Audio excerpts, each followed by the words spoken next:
Bienvenido. ¿Están listos para descubrir la historia de la noche de bodas más importante y peligrosa de la historia de España? ¿Conocen realmente cómo Isabel de Castilla, una princesa de 19 años que apenas controlaba su propio destino, se casó secretamente con Fernando de Aragón de 18 años en una ceremonia clandestina que violaba órdenes reales directas y que casi desencadena guerra civil? ¿Saben que esta boda fue realizada con una dispensa papal falsificada porque no había tiempo para obtener una real, que Isabel tuvo que disfrazarse para viajar a la ceremonia, que Fernando cruzó Castilla disfrazado de sirviente para llegar a su novia, y que el rey Enrique IV, hermanastro de Isabel, entró en furia cuando se enteró jurando que destruiría el matrimonio y desheredaría a Isabel? ¿Saben que esta noche de bodas, lejos de ser celebración romántica, fue acto de desafío político que cambió el destino de España para siempre? Si están listos para descubrir la verdad completa sobre la boda secreta que creó a los reyes católicos, den like a este video y suscríbanse al canal activando la campanita. Ahora sí, adentrémonos en la historia real de la noche que cambió España. Para entender completamente por qué la boda entre Isabel y Fernando fue tan peligrosa y controversial, primero debemos comprender la situación política increíblemente compleja de Castilla en 1469, específicamente la posición precaria de Isabel y las intrigas que rodeaban la sucesión al trono castellano. Isabel había nacido el 22 de abril de 1451 como la segunda hija del rey Juan II de Castilla. Su padre murió cuando ella tenía solo 3 años, y su medio hermano Enrique IV se convirtió en rey. La infancia de Isabel fue marcada por inestabilidad política constante, y crucialmente, por el hecho de que como hija menor de un rey muerto, tenía poco poder o autonomía. Su medio hermano Enrique IV era rey débil cuyo reinado desde 1454 estaba marcado por caos, rebelión nobiliaria, y rumores constantes sobre su vida personal. Enrique estaba casado con Juana de Portugal, y en 1462, la reina Juana dio a luz a una hija también llamada Juana. Enrique proclamó a la niña su heredera. Sin embargo, inmediatamente surgieron rumores de que Enrique no era el padre real, que debido a su supuesta impotencia, la niña era hija de Beltrán de la Cueva, favorito del rey. Estos rumores, nunca probados pero ampliamente creídos, llevaron a que la princesa fuera apodada cruelmente la Beltraneja. Una facción poderosa de nobles castellanos rechazaba reconocer a Juana como heredera legítima y en cambio apoyaba a Alfonso, el hermano menor de Isabel, como heredero verdadero. En 1465, estos nobles rebeldes realizaron la extraordinaria farsa de Ávila, donde simbólicamente depusieron a Enrique en efigie y proclamaron al niño Alfonso de 11 años como rey. Castilla se sumergió en guerra civil entre partidarios de Enrique y partidarios de Alfonso. Isabel, que en 1465 tenía 14 años, se encontró en medio de este conflicto. Los nobles rebeldes la mantuvieron cerca del joven rey Alfonso, usándola como pieza en sus maniobras políticas. Pero en 1468, todo cambió dramáticamente cuando Alfonso murió repentinamente en Cardeñosa a los 14 años, posiblemente de peste aunque rumores de envenenamiento circularon. Su muerte dejó a los nobles rebeldes sin candidato alternativo al trono. Se volvieron hacia Isabel. Le ofrecieron proclamarla reina inmediatamente, continuando su rebelión contra Enrique, pero Isabel, en una de las primeras demostraciones de la astucia política que la caracterizaría, rechazó. En lugar de aceptar corona de nobles rebeldes que podría ser vista como ilegítima, Isabel negoció directamente con su hermanastro Enrique. El resultado fue el Tratado de los Toros de Guisando, firmado el 19 de septiembre de 1468. En este acuerdo crucial, Enrique reconoció formalmente a Isabel como su heredera y princesa de Asturias, desplazando a su hija Juana de la sucesión. A cambio, Isabel reconoció a Enrique como rey legítimo, y crucialmente acordó no casarse sin su consentimiento. Este último punto se convertiría en el centro de todo lo que seguiría. El matrimonio de Isabel era asunto de importancia política enorme. Como heredera de Castilla, el reino más grande y poblado de la península ibérica, su esposo se convertiría automáticamente en figura política de primer rango, potencialmente cogobernante de Castilla. Por lo tanto, quien se casara con Isabel determinaría alianzas internacionales de España durante generación. Enrique IV tenía sus propias ideas sobre quién debería casarse con Isabel. Favorecía a Alfonso V de Portugal, un viudo de 43 años que era tío de la propia esposa de Enrique. Un matrimonio entre Isabel y Alfonso V uniría Castilla y Portugal bajo influencia portuguesa. Alternativamente, Enrique consideraba casar a Isabel con el duque de Guyena, hermano del rey de Francia, lo que crearía alianza franco-castellana. Ambas opciones habrían servido a los intereses de Enrique, pero habrían subordinado Castilla a potencias extranjeras. Isabel tenía otras ideas. Ella y un círculo de consejeros leales, especialmente el arzobispo Alfonso Carrillo de Toledo, quien se había convertido en su mentor político, comenzaron secretamente a considerar una opción completamente diferente. Fernando de Aragón. Fernando era hijo del rey Juan II de Aragón, y como tal era heredero del Reino de Aragón y sus territorios asociados que incluían Cataluña, Valencia, Sicilia y Cerdeña. Fernando tenía 18 años en 1469, un año menor que Isabel, y ya había demostrado habilidades militares luchando en las guerras de su padre. Físicamente, era descrito como apuesto, de estatura mediana, bien proporcionado, con cabello castaño oscuro y ojos penetrantes. Más importante, era inteligente, ambicioso y políticamente astuto.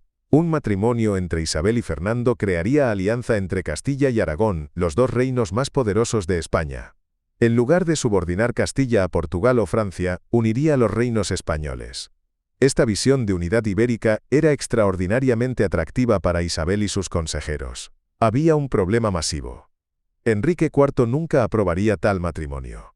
Enrique veía a Juan II de Aragón, el padre de Fernando, como rival y enemigo. Juan II había estado involucrado en intrigas contra Enrique durante años.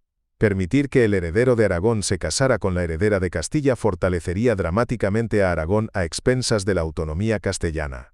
Enrique había dejado claro que no consentiría tal matrimonio. De hecho, cuando circularon rumores en 1468 de que Isabel podría casarse con Fernando, Enrique había advertido explícitamente contra ello. Así que Isabel y sus consejeros decidieron proceder en secreto, sin el consentimiento de Enrique, violando directamente los términos del Tratado de los Toros de Guisando. Esta era decisión extraordinariamente arriesgada. Si Enrique se enteraba antes de que el matrimonio fuera consumado, podría evitarlo por fuerza, podría apresar a Isabel, podría revocar su reconocimiento de ella como heredera. Incluso después de que el matrimonio fuera consumado, Enrique podría declararlo inválido y desheredar a Isabel, desencadenando otra guerra civil. Pero Isabel, con notable valor para una mujer de 19 años, decidió arriesgarse. Las negociaciones secretas entre Isabel y Fernando, mediadas por el arzobispo Carrillo y otros partidarios, comenzaron en serio a principios de 1469. Estas negociaciones tenían que realizarse con extremo secreto porque si Enrique se enteraba podría evitar el matrimonio. Los mensajeros viajaban de noche, las cartas estaban en código, las reuniones ocurrían en lugares remotos. Las negociaciones no eran solo sobre el matrimonio en sí, sino sobre los términos del matrimonio, específicamente sobre cómo se dividirían el poder entre Isabel y Fernando si se casaban.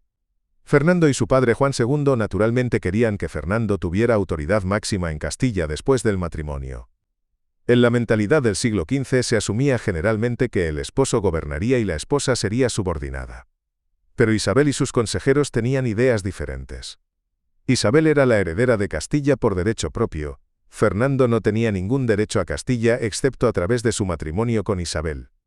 Por lo tanto, Isabel insistía en que ella debería gobernar Castilla como reina propietaria, y Fernando sería consorte, no cogobernante con autoridad igual. Este fue punto de negociación difícil. Fernando y Juan II resistieron inicialmente. Pero finalmente, reconociendo que sin Isabel, Fernando no tendría ningún papel en Castilla, aceptaron compromiso. Los términos fueron plasmados en lo que se conocería como las capitulaciones de Cervera, firmadas por representantes de ambas partes en enero de 1469. Los términos estipulaban: Isabel sería reconocida como heredera y eventual reina propietaria de Castilla. Fernando sería rey consorte, compartiendo gobierno con Isabel pero formalmente subordinado a ella en asuntos castellanos. Todas las decisiones importantes se tomarían conjuntamente. Los documentos oficiales se emitirían en nombres de ambos. Las rentas reales se dividirían por mitad. Fernando tendría derecho a comandar ejércitos castellanos. Crucialmente, estos términos establecían base para lo que se convertiría en una de las asociaciones políticas más exitosas de la historia, aunque no sin tensiones. Con los términos acordados, el siguiente paso era organizar la boda real.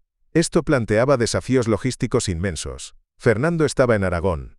Isabel estaba en Castilla, específicamente en Valladolid, bajo vigilancia constante de agentes de Enrique. ¿Cómo podrían reunirse sin alertar a Enrique? El plan elaborado por los conspiradores era audaz. Fernando viajaría secretamente desde Aragón a Castilla disfrazado. Isabel permanecería en Valladolid actuando normalmente hasta el último momento posible. Entonces, en momento coordinado, Fernando llegaría a Valladolid, y la boda se realizaría inmediatamente en ceremonia secreta, antes de que los agentes de Enrique pudieran reaccionar. Fernando comenzó su viaje desde Aragón en septiembre de 1469. Para evitar ser reconocido, viajó con solo pequeño grupo de acompañantes, vestido como sirviente de comerciante. Usó nombre falso. Viajó por caminos secundarios, evitando ciudades principales. El viaje fue peligroso. Si hubiera sido reconocido y capturado por agentes de Enrique, el plan completo habría fracasado. Fernando viajó aproximadamente 400 kilómetros desde Aragón a Valladolid. Un viaje que normalmente tomaría semanas pero que él completó en tiempo récord, urgido por necesidad de llegar antes de que la conspiración fuera descubierta. Mientras tanto, en Valladolid, Isabel estaba actuando cuidadosamente para no alertar a espías de Enrique. Continuó asistiendo a eventos de corte, cumpliendo con sus obligaciones como princesa, dando ninguna señal de que algo extraordinario estaba por ocurrir. Pero secretamente, ella y el arzobispo Carrillo estaban organizando la ceremonia de boda. Esto incluía resolver un problema teológico significativo. Isabel y Fernando eran primos segundos, relacionados a través de su bisabuelo común Juan I de Castilla. La ley canónica de la Iglesia Católica prohibía matrimonios entre primos hasta cierto grado de consanguinidad sin dispensa papal especial. Para casarse legalmente ante los ojos de la Iglesia, Isabel y Fernando necesitaban dispensa del Papa. El problema era que obtener dispensa papal genuina tomaría meses. Un mensajero tendría que viajar a Roma, presentar la petición al Papa, esperar respuesta papal y traer la dispensa de regreso. Durante todo ese tiempo, el secreto del matrimonio planeado podría filtrarse, y Enrique podría intervenir. La solución que el arzobispo Carrillo adoptó era audaz y técnicamente fraudulenta: usar una dispensa papal falsificada. Carrillo produjo un documento que afirmaba ser bula papal del Papa Pío II concediendo dispensa para el matrimonio entre Isabel y Fernando. Esta bula era falsificación, ya sea creada completamente por Carrillo, o basada en alguna bula anterior pero con detalles alterados. El uso de esta dispensa falsificada significaba que, técnicamente, el matrimonio sería canónicamente inválido hasta que se obtuviera dispensa real. Pero Carrillo y los conspiradores planeaban obtener dispensa genuina retroactivamente después del matrimonio, legitimándolo después del hecho. El 14 de octubre de 1469, Fernando llegó finalmente a Valladolid después de su viaje peligroso. Entró en la ciudad de noche, todavía disfrazado, y fue llevado directamente al palacio donde Isabel residía. Era la primera vez que Isabel y Fernando se encontraban. Los relatos de este primer encuentro son escasos, pero parece haber sido satisfactorio para ambas partes. Fernando, aunque solo tenía 18 años, se presentó bien, demostrando la confianza y el porte que habían sido reportados. Isabel, de 19 años, mostró la dignidad natural y la inteligencia que ya eran evidentes en ella.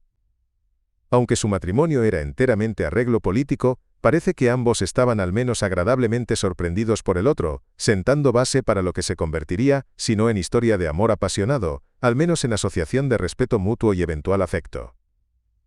La ceremonia de boda se realizó rápidamente, en la noche del 19 de octubre de 1469, solo 5 días después de que Fernando llegara a Valladolid. La velocidad era esencial. Cada día que pasaba aumentaba el riesgo de que Enrique se enterara y enviara fuerzas para evitar el matrimonio.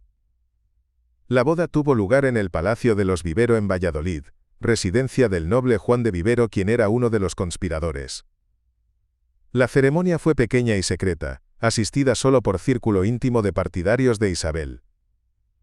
El arzobispo Carrillo ofició, usando la dispensa papal falsificada para justificar canónicamente el matrimonio.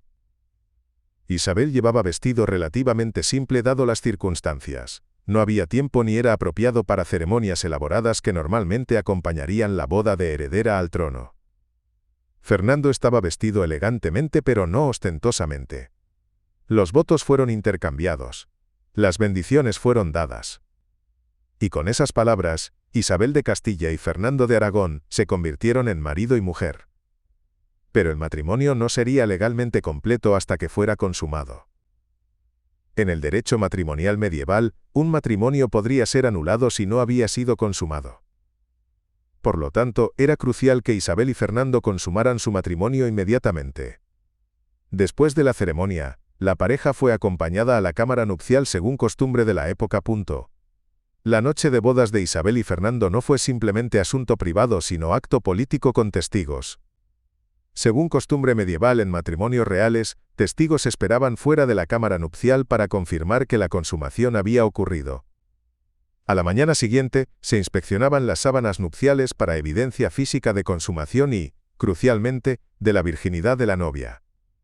Esta práctica, aunque profundamente invasiva según estándares modernos, era considerada necesaria en matrimonios de importancia dinástica porque establecía la legitimidad del matrimonio y de cualquier hijo futuro.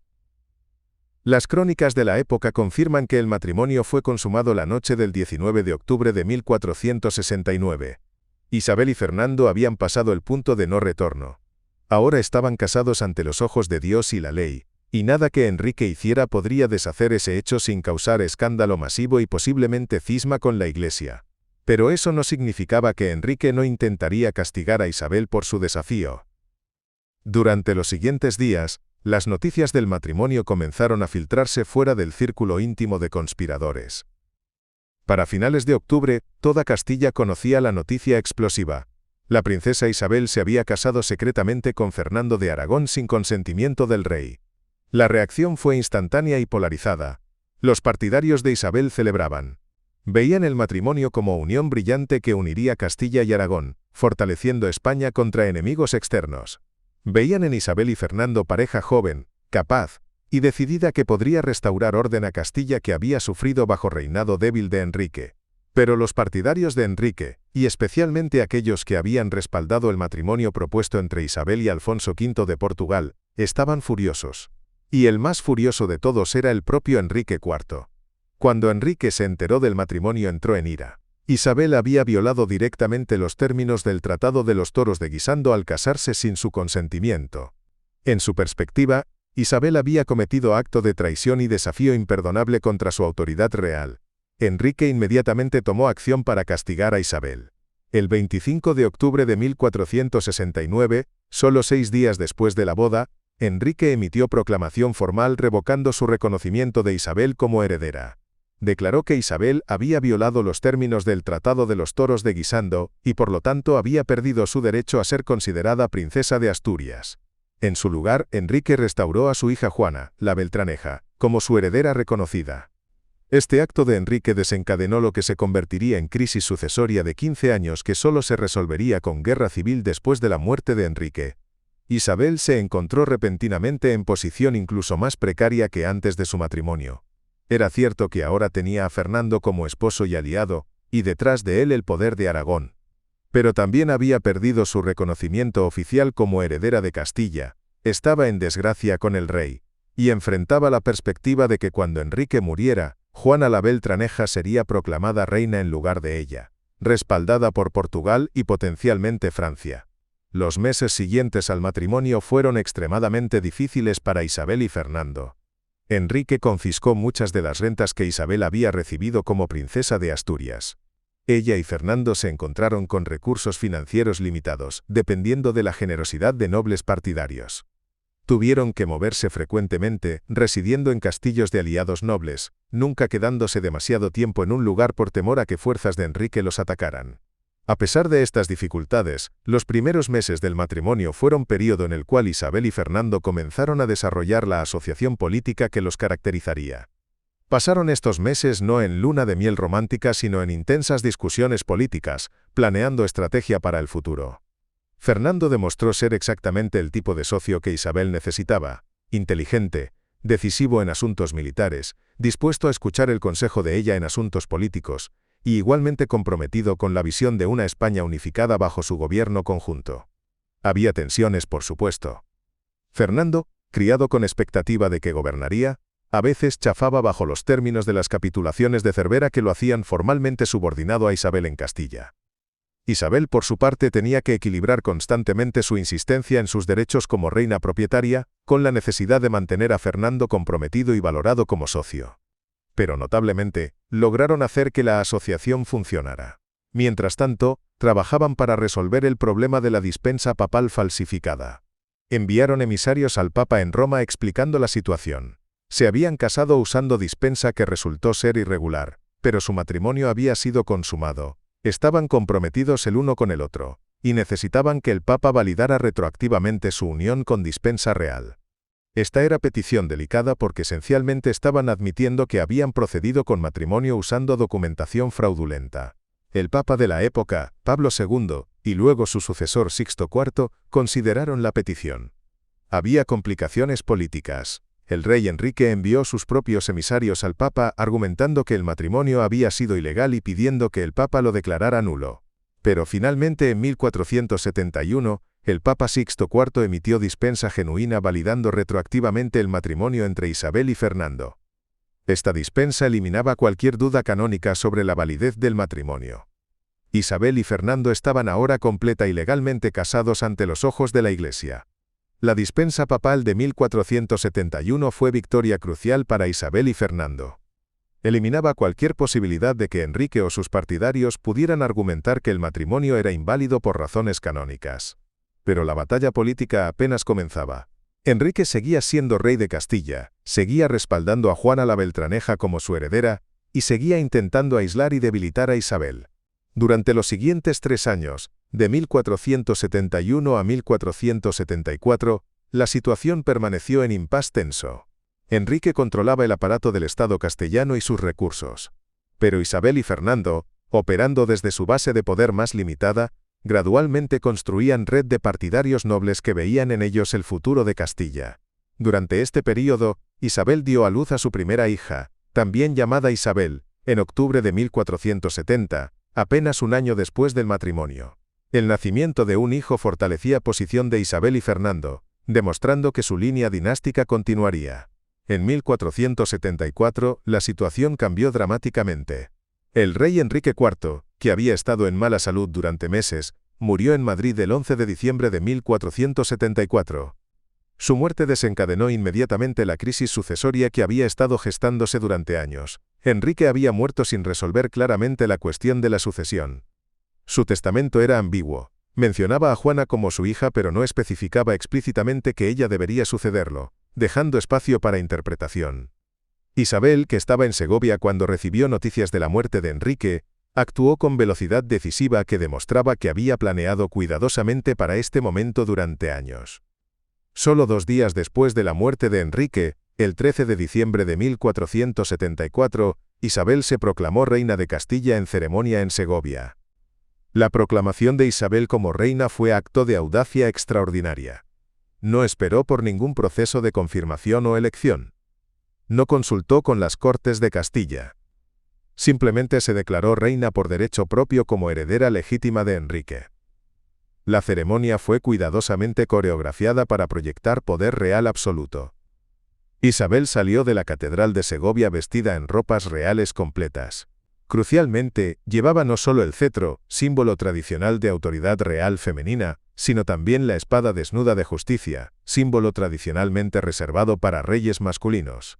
Al portar la espada, Isabel estaba declarando simbólicamente que gobernaría no como reina consorte dependiente de su marido, sino como reina reinante por derecho propio con poder absoluto incluido el poder militar simbolizado por la espada. Este simbolismo era revolucionario para la época y causó comentario considerable entre los observadores. Fernando, que estaba en Aragón ocupándose de asuntos de su padre cuando Enrique murió, se apresuró a regresar a Castilla cuando se enteró. Llegó a Segovia varios días después de que Isabel se hubiera proclamado reina. Su llegada creó inmediatamente tensión sobre el papel que desempeñaría. Fernando, como rey consorte, esperaba compartir autoridad real con Isabel, posiblemente incluso ejercer autoridad superior dado las normas de género de la época. Pero Isabel y sus consejeros tenían ideas diferentes. Habían planeado cuidadosamente este momento. Isabel insistiría en su derecho a gobernar Castilla como reina propietaria con Fernando como consorte, exactamente según los términos acordados en las capitulaciones de Cervera 5 años antes. Las negociaciones entre Isabel y Fernando durante las semanas siguientes fueron tensas. Fernando, respaldado por su padre Juan II de Aragón, argumentaba que como esposo de Isabel debería tener al menos autoridad coigual en Castilla. Isabel, respaldada por sus consejeros castellanos, argumentaba que Castilla era su herencia por derecho, y que Fernando era consorte pero no cogobernante igual. Esta era una de las primeras crisis reales en su matrimonio, poniendo a prueba si su asociación sobreviviría al estrés del poder real. Finalmente, en enero de 1475, alcanzaron compromiso plasmado en la Concordia de Segovia. Isabel sería reconocida como reina propietaria de Castilla, poseyendo autoridad suprema. Fernando sería rey consorte, con derecho a participar en gobierno pero formalmente subordinado a Isabel en asuntos castellanos. Sin embargo, en la práctica compartirían poder extensamente. Todos los documentos oficiales se emitirían en nombres de ambos. Ambos participarían en consejos de Estado. Ambos tendrían poder para nombrar oficiales. La administración de justicia se realizaría en nombres de ambos. Y crucialmente, Fernando comandaría los ejércitos castellanos. Esta fórmula de tanto monta tanto, Isabel como Fernando, sugiriendo igualdad fundamental aunque con primacía formal de Isabel en Castilla, se convertiría en base de su gobierno conjunto durante los siguientes 30 años. Fue arreglo inusual y en muchos aspectos revolucionario para la época. Permitía que Isabel mantuviera su prerrogativa como reina heredera de Castilla, mientras daba a Fernando suficiente autoridad real para mantenerlo comprometido y valorado. Pero la proclamación de Isabel como reina y el arreglo con Fernando eran solo el comienzo de sus desafíos. Juana la Beltraneja no aceptó simplemente la afirmación de Isabel al trono. Respaldada por facción de nobles castellanos que habían sido leales a Enrique, y crucialmente por el rey Alfonso V de Portugal, quien vio oportunidad de ganar influencia sobre Castilla, Juana afirmó que ella era la heredera legítima de Enrique IV y la verdadera reina de Castilla. En mayo de 1475, Alfonso V de Portugal, que era viudo en sus 50 años, se casó con su sobrina Juana de 13 años en matrimonio que requería dispensa papal debido a su consanguinidad cercana. Alfonso proclamó que él y Juana eran los verdaderos reyes de Castilla, y en junio de 1475, invadió Castilla con ejército portugués, respaldado por nobles castellanos partidarios de Juana. Lo que siguió fue guerra de sucesión castellana que duraría de 1475 a 1479. Esta guerra determinaría si Isabel o Juana reinaría en Castilla, pero más fundamentalmente determinaría el futuro de España.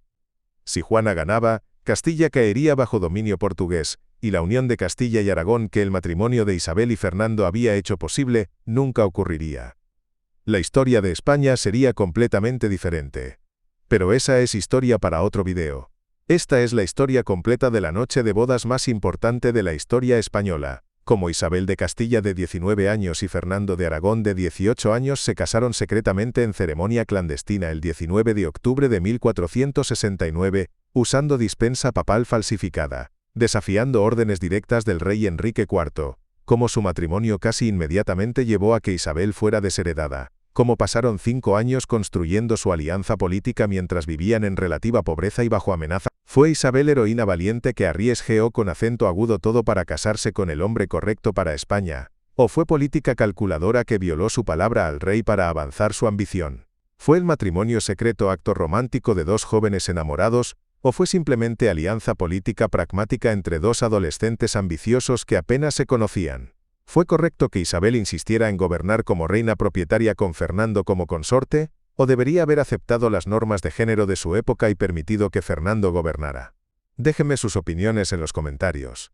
Si esta historia de la boda secreta que cambió España les ha fascinado, den like al video y suscríbanse al canal para más historias de los Reyes Católicos.